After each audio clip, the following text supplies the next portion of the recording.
Sebenarnya benda yang paling best dalam hidup kita bukan harta, bukan kekayaan, bukan benda-benda yang kita nampak depan mata kita ni, bukan benda material.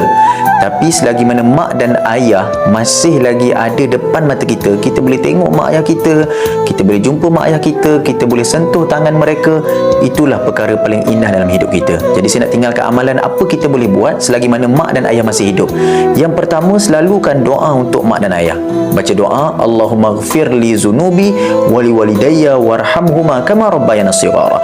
Ampunkan dosaku ya Allah, ampunkan dosa mak ayah aku ya Allah, lindungilah dia ya Allah, sayangilah ibu dan ayahku ya Allah. Yang kedua, jangan lukakan hati mak dan ayah. Jangan. Sebab kalau kita lukakan hati mak dan ayah, begitulah lukanya hidup kita. Derita, banyak kesusahan Allah Ta'ala bagi dalam hidup kita. Yang ketiga, ini paling penting, seronokkan hati mak dan ayah. Buat je apa-apa, walaupun benda tu simple, walaupun benda tu kecil, walaupun bagi kita benda tu tak mahal sangat, tapi sebenarnya itulah kenangan yang paling indah, kenangan yang teristimewa buat mak dan ayah. Gembirakan hati mereka, insya-Allah hidup bahagia, hidup selamat, hidup kaya raya.